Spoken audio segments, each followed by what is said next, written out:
waxa aan safar ku tagay magaalada Laascaanood ee xarunta gobolka Sool anigoo ka soo kicitay dalka Turkiga dibkii dhacayna aynu wada ogeyn dhamaanteen waxaan u tagay markii aan kulanay madaxweynaha iyo madaxdii kale ee dalka bilan xogaal u noqdo xaaladda ka jirta magaalada Laascaanood iyo inaan xog dhaba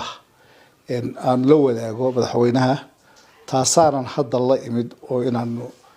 warbixin iyo xog isweydaarsi madaxweynaha aan kula soo noqdo runtii waxaan aad iyo aad madaxweynaha iyo dawladda uga mahadnaqayaa in tala soo jeedintii ahayd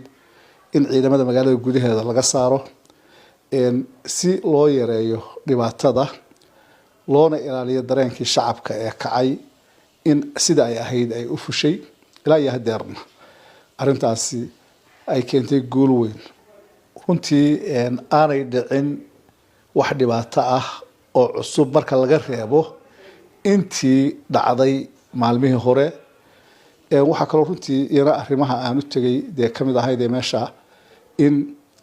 maadaama uu jiray kacdoon iyo dareen shacab baaqna uu jeediyey jaamac garaad Ismaaciil oo in garaadadii dhulbahanta ay isugu yimaadaan magaalada Laascaanood in arrinta laftigeeda sidii ay u hirgeli lahayd si nabadgelyo ah dadkuna taladooda loogu madax banaaneyn lahaa oo ay u tashan lahaayeen iyagu wax culays iyo furfur iyo dhibana aan cidina u geysanin oo iyaga taladooda loo madax banaaneeyo oo aan dareemin marna muxuu ahaa riixis iyo gacan bidixayn aan u dareemin runtii taasina si wanaagsan bay u dhacday oo qayb weyn ay ka ahaayeen ciidamadii deegaanka u dhashay ee joogay magaalada oo ilaa hadeer amniga magaalada ee gudihiisana gacanta ku haya ilaalintii iyo maxaan raday dhowristii madaxdii dhaqanka ee dadku lahaa iyo milgahoodiina qayb weyn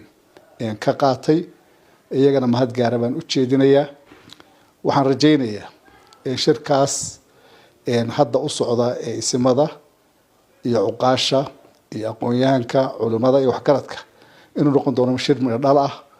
oo wax dhib ku ah dalka iyo dadka midna aanay ka soo bixin waxa muhiim ah oo runtii talada anigu aan kula soo noqday madaxweynuhu ay tahay in dadkii taladoodii ay u fadhiyeen iyagana aanan ka filayn wax dalka iyo dadka dhib ku noqda aanan ka filaynin oo ay tahay marka koowaad inay iyana taladooda u madax banaanadaan marka labaadna ay wixii kacdoonkan midhihiisii la helo ayna ka dhalanin dhib ka weyn iyo xumo dalka iyo dadka midna gaara aanay ka dhalanin waxaan rajaynaynaa waxa ka soo bixi doona shirarka ay isugu yimaadeen beeshu oo muddo dheer aan dhicin in magaalada Laascaanood ay isugu yimaadeen waan hubay inay dareemayaan inay hadda taladoodiina gacanta ku haystaan cid hadda culays iyo saartayna aanay jirin siyaasadda dawladuna ay tahay inay iyagu wada tashadaan dawladuna ay diyaar u tahay mar walba ay diyaar u tahay wada hadal wax alla aan shuruud lahayn oo wax shuruudo ku xidhnayn wax walbana in laga wada hadli karo oo shacabka iyo madaxda dhaqanka ee deegaankaasi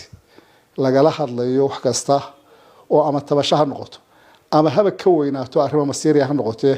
inay dawladdu diyaar u tahay baan halkan rabaa inaan ka cadeeyo runtiina madaxweynahana taasaan kula soo noqday taladaas oo ahayd inaan soo dhaweeyo sidii ama approach-ka ay qaadatay xukuumaddu iyo madaxweynuhu u qaateen aan soo dhaweeyo runtii madaxweynahana waxaan kala kulmay soo dhaweyn fiican oo ahayd in go-aankii hore uu qaatay uu ku soconayo oo ah in ciidamadu ay dibadda ka joogaan magaalada loona madax banaaneeyo bulshadu inay shirkeeda ay qabsato wixii ka dambeeyana wixii wada hadal iyo tala ee ka soo baxa